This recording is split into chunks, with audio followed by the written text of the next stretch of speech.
You ever met someone who can suck the joy out of a sunny day faster than a broken air conditioner in Arizona?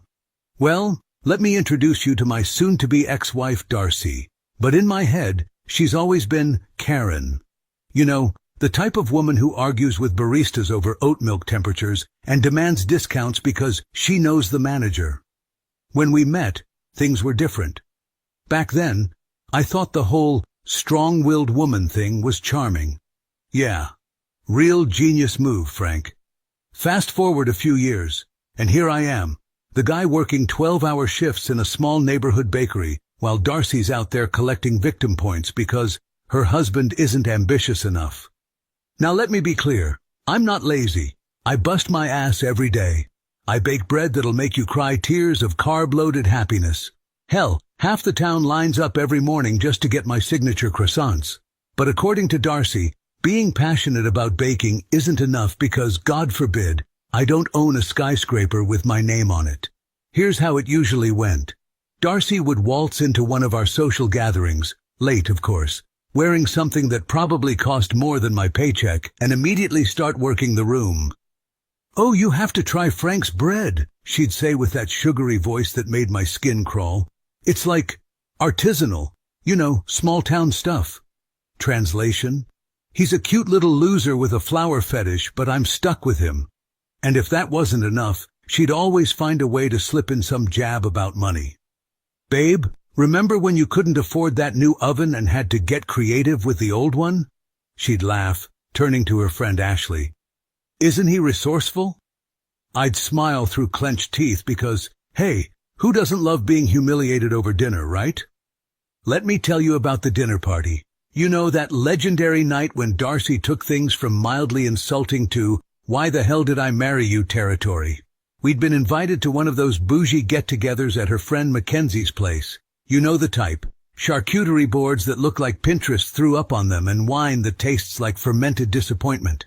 Darcy made it very clear this was a big deal. "Frank, try not to embarrass me tonight, okay? And please don't talk about the bakery. People will think we're poor." Ah yes, nothing screams supportive partner like reminding your husband he's not good enough before he's even tied his shoes. I put on my nicest button-down, the one that still smelled faintly of cinnamon rolls, and braced myself for the evening. Things started off fine, but I should have known it was a trap when Darcy poured me a second glass of wine without the usual eye roll. Then it happened. Mackenzie's husband Joel, some tech startup douchebag, asked me, "So Frank, what's new with the bakery?" Before I could even answer, Darcy swooped in like a vulture spotting roadkill. "Oh, you mean his little hobby?" she chirped, flashing that fake smile of hers. "He's still doing the whole bread thing. I swear, if I have to smell sourdough starter one more time..." Everyone laughed. Well, everyone except me. Joel chuckled nervously. "I think it's cool. Small businesses are the backbone of America, right?" "Oh, for sure," Darcy shot back. "It's just, not exactly a six-figure career path. But hey, at least I'm here to handle the big stuff." The whole table went silent. Even Ashley, who usually laughed at all of Darcy's jabs, gave her a side-eye like, "Girl, did you really just say that?" Meanwhile, I was sitting there gripping my fork so hard I thought it might snap. I could have gone off right then and there. I could have thrown my glass of wine in her face and told the whole table how I'd been single-handedly paying her student loans for 3 years while she played corporate queen. But no, I stayed calm. Well, on the outside anyway. Later that night, as we were driving home, Darcy acted like nothing had happened. "Wasn't that fun?" she said, scrolling through her Instagram feed. "Mackenzie's charcuterie was cute, but I think I could do better." I stared at the road, biting my tongue. But then she hit me with it, the comment that finally broke me. "Oh, and babe," she added casually, "you should really think about taking a business course or something. I mean, don't you want to do more than just bake bread forever?" And there it was. The knife twisted, straight into my gut. I gripped the steering wheel and took a deep breath. "You know what, Darcy? Maybe I'm fine with what I do. Maybe the problem isn't that I lack ambition. Maybe it's that you can't see success unless it's plastered on a billboard." She scoffed. "Oh, come on, don't be dramatic. I'm just trying to help you." "Help?" I snapped. "You call dragging me through the mud in front of your friends help? Newsflash, Darcy. Your constructive criticism is about as helpful as a punch to the face." The rest of the drive was silent, except for the sound of her furious texting, probably telling Ashley how sensitive I was being. Typical. Fast forward a few weeks, and we get to the party, Darcy's company celebration. Some big corporate deal had gone through, and naturally, she had to be the center of attention. "You're coming, right?" she asked, more as a command than a question. "It'll look bad if my husband doesn't show up. People might think we're, having issues." "Issues? You mean like the issue of you treating me like a background character in my own life?" But sure, I went. I wore my only decent blazer, which apparently didn't meet Darcy's high standards because she gave me that up-and-down look like I'd shown up in Crocs. "Try not to talk too much about baking," she whispered as we headed inside. "These people are different." Different meant what, exactly? That they had bigger credit card limits than I did? Give me a break. Still, I plastered on a smile and prepared for the fake laugh marathon ahead. The party was as nauseating as I expected. Open bar, overpriced appetizers that looked like they'd been plated with tweezers, and a bunch of guys named Brad talking about stock options. I made my way to the bar, where I figured I could quietly survive the evening on gin and tolerance. But of course, Darcy had other plans. "Frank, come over here," she called out, waving me over to a group of her co-workers. "Everyone, this is my husband. The baker I told you about." A few polite nods. I could tell they didn't care who I was, but Darcy wasn't done yet. "Oh, you should hear about his bakery. It's so charming, like real small-town vibes." She laughed, as if small-town was some terminal diagnosis. I smiled thinly. Yep, small-town vibes, big-time flavor. Her boss, Derek, actually seemed interested. "That's cool. How long have you been doing it?" "About 10 years now," I said, trying to ignore the way Darcy was tapping her wine glass like she was waiting for me to shut up. "I love it. There's something special about making people's day with fresh bread." Before I could say more, Darcy jumped in. "Isn't that sweet? He's really passionate about carbs." "Carbs? Jesus, Darcy, can you at least pretend to respect what I do?" Derek laughed awkwardly. "Hey, nothing wrong with that. I'd kill for a good croissant in this town." "Right?" Darcy grinned. "But it's not exactly a growth industry. I mean, we're not talking million-dollar deals here." She winked at me like we were sharing some kind of inside joke. Yeah, the inside joke was my self-respect slowly dying. Dinner rolled around, and I was doing my best to fade into the background, which wasn't easy when Darcy kept throwing me under the bus at every opportunity. She was in rare form that night, cracking jokes about how I still drove the same old pickup because I believed in repairs over upgrades, and how her quarterly bonus was bigger than my annual income. "Someone's got to keep the bread rising, right, babe?" she giggled. Everyone laughed. Everyone except me. I stared at my plate, my hands tightening around the napkin in my lap. I could feel the heat rising in my chest. This wasn't just teasing anymore. It was humiliation on a public stage. Then Derek's wife, Victoria, chimed in. "So, Frank, what are your career goals?" Darcy didn't even let me answer. "Oh, he's just happy to be in wheat flour. Like seriously, his life's dream is probably to perfect cinnamon rolls." The whole table chuckled, and Darcy gave me this condescending little smile. "Isn't that right, honey?" That's when something snapped. I stood up, placed my napkin on the table, and said nothing. Just walked out. Behind me, I heard Darcy's voice, trying to play it off. "Oh, don't mind him. Probably a baking emergency or something." More laughter. But I didn't care anymore. I made it to the parking lot, sat in my truck, and took a deep breath. For the first time in years, I felt calm, like I'd finally made a decision that mattered. I didn't go home that night. I crashed at my buddy Travis's place and told him everything. "Dude," he said, shaking his head, "that's some serious Darcy behavior. Like textbook Karen." "Yeah," I sighed. "She doesn't even realize how bad it's gotten." The next morning, I went back to the house, packed up my essentials, and left. No dramatic confrontation, no long goodbye. Just a note. I'm done. Good luck with your empire. Before you find out what happens next, please subscribe to the channel. I knew Darcy well enough to predict exactly how she'd react, and, surprise, surprise, the texts started rolling in by the afternoon.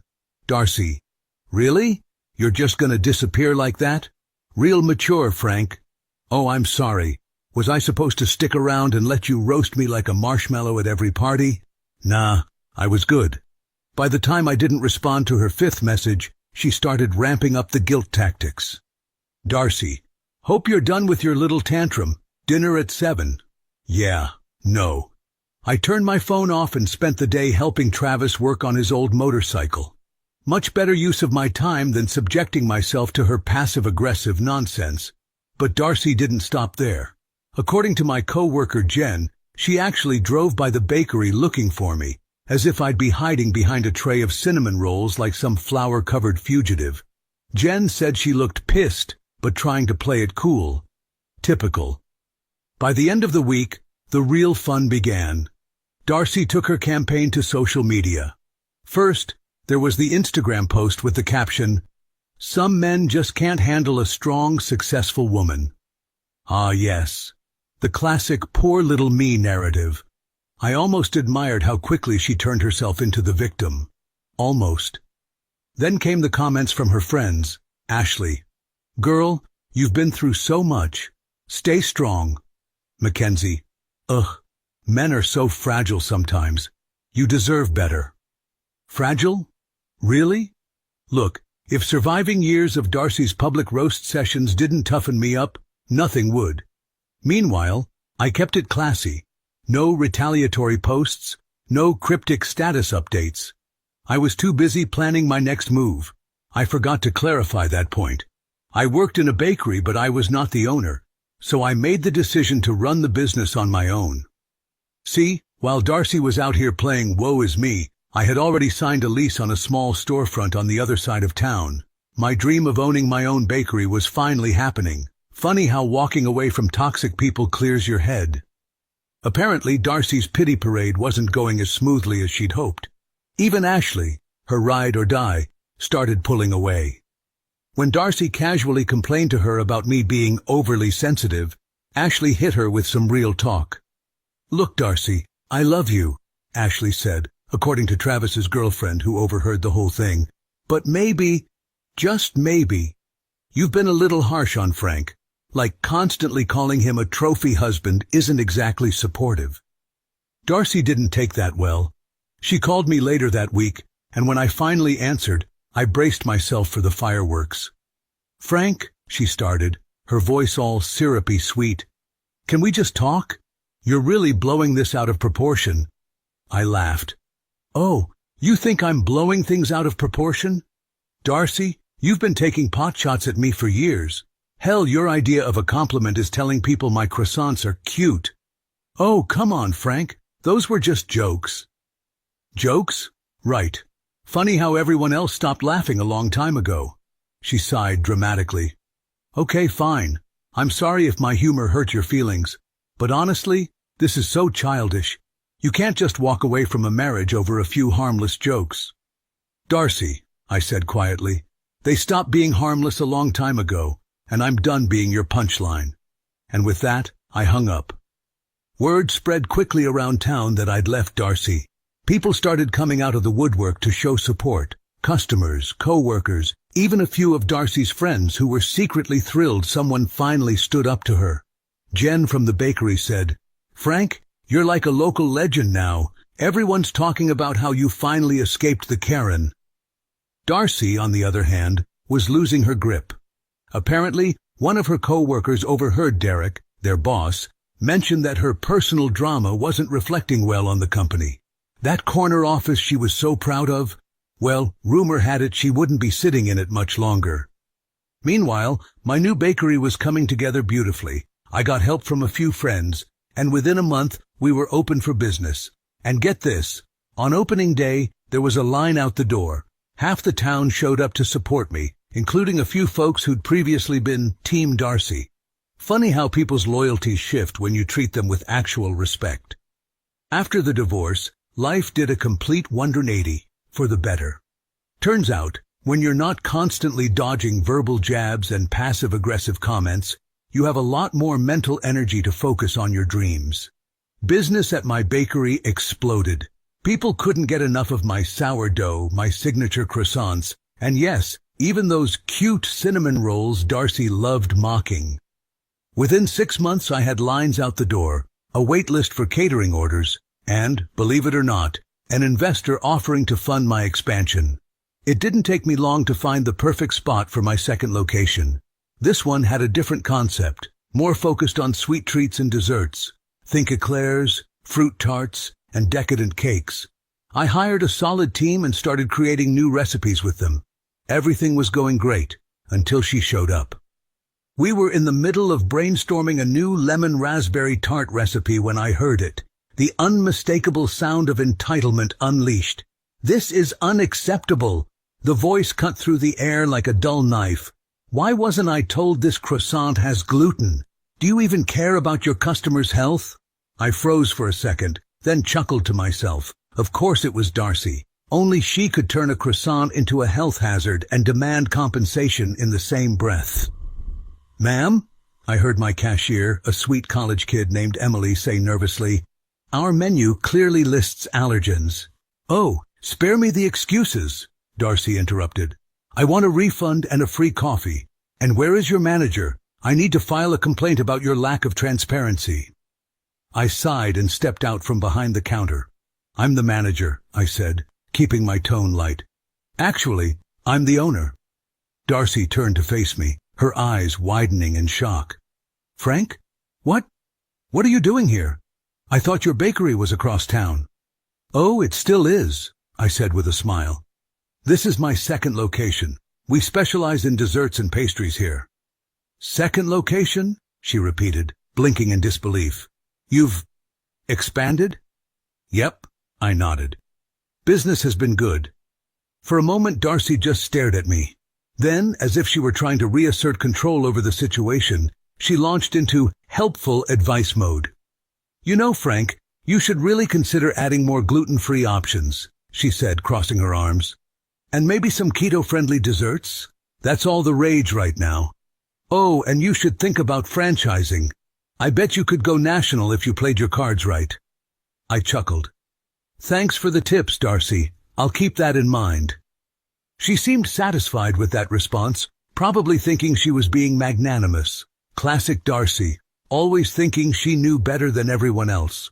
After a few more moments of awkward chit-chat, I suggested we step outside to get out of the way of other customers. Once we were on the sidewalk, Darcy's demeanor changed. She crossed her arms and sighed heavily.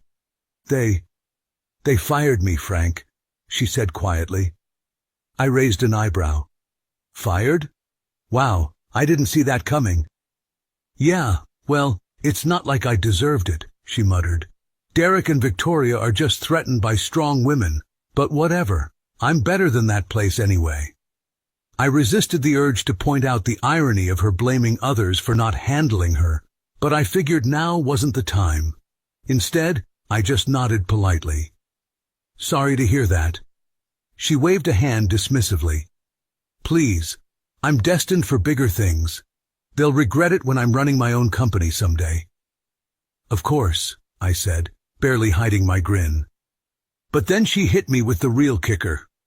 "You know, in a way, you have me to thank for your success." I blinked. What?" "Think about it," she said, dead serious. "All those years I pushed you to be better? All my jokes about your little bakery? I planted the seed, Frank. Without me, you wouldn't be where you are now." I couldn't help it. I burst out laughing. I mean, full on, belly shaking, tears in my eyes laughing. Darcy looked taken aback, like she couldn't understand what was so funny. "Wow," I said, catching my breath. "That's quite the take, Darcy. But sure, if you want to think of yourself as my motivational coach, go right ahead." She huffed, clearly not amused. "You're impossible." "Maybe, I replied with a smirk. But hey, at least I'm successfully impossible. We chatted for a few more minutes, mostly small talk about people we both knew. I could tell Darcy wasn't used to seeing me like this, calm, confident, and completely unfazed by her presence. Eventually, she gave me a half-hearted wave and walked off, mumbling something about needing to explore her options. A few days after our run-in at the bakery, Darcy called me. I saw her name flash on the screen and sighed. I could have ignored it, but honestly, I wasn't angry anymore. Whatever bitterness I had toward her was long gone. So, against my better judgment, I answered. "Frank, hey," she said, her voice unusually soft. "Thanks for picking up. I was hoping we could meet, talk and say goodbye properly. I'm leaving town for a while, moving to another state." I paused. Part of me wondered if this was some new ploy, but then again, maybe she was actually trying to be genuine. "All right," I said after a moment. "Where do you want to meet?" She suggested a small cafe downtown. Neutral ground, I figured. I didn't expect much from this meeting, but hey, maybe she'd mellowed out. Yeah, right. The cafe was quiet when I got there. Darcy waved me over from a corner table, giving me that smile I'd once found charming. I sat down and we exchanged small talk for a bit. Harmless stuff about mutual acquaintances, the weather, her latest self-discovery journey. "So," she said, stirring her iced coffee dramatically, "I've decided to leave. There's just nothing here for me anymore. I need a fresh start, a place where my talents can really shine." "Good for you," I replied, keeping my tone light. "Sounds like a solid plan." She frowned slightly, as if expecting a different response. "You're not even going to try to talk me out of it?" I raised an eyebrow. "Why would I? It sounds like you've already made up your mind." "Frank," she sighed, leaning forward, "I'm your ex-wife. Don't you care, even a little? It would be nice if you worried about me, maybe told me I was making a mistake or something." I had to bite my lip to keep from bursting out laughing. Instead, I gave her a polite smile. "Darcy, we've both got our own lives now. You make your decisions, I make mine. That's how it works." She didn't seem to like that answer. Her shoulders sagged slightly. "I've been thinking a lot about us," she said quietly. "I regret how things ended. Maybe we acted too hastily. Maybe there's still something between us worth salvaging." Ah, there it was. The not-so-subtle hint. I took a deep breath and leaned back in my chair. "Darcy, listen. I'm not the same guy I was back then, and you're not the same person either. We've both grown, hopefully. But whatever we had, it's in the past. I've moved on." Her face fell, and for a moment, she looked genuinely hurt. "So that's it? You're just done with me?" "Yeah, I am," I said gently but firmly. "You can call it growth or whatever you want, but I know I can't go back to being the guy you used to push around." Darcy sighed deeply, her sadness quickly morphing into something else, something more familiar. The Karen was back. "Oh, I get it," she sneered. "You think you're too good for me now, Mr. Big Shot Bakery owner. Well, let me tell you something, Frank. You're gonna miss me. I was the best thing that ever happened to you." I couldn't help but chuckle softly. "Thanks for the concern, Darcy, but I'll be just fine. Maybe you should focus on finding your own happiness instead of worrying about mine."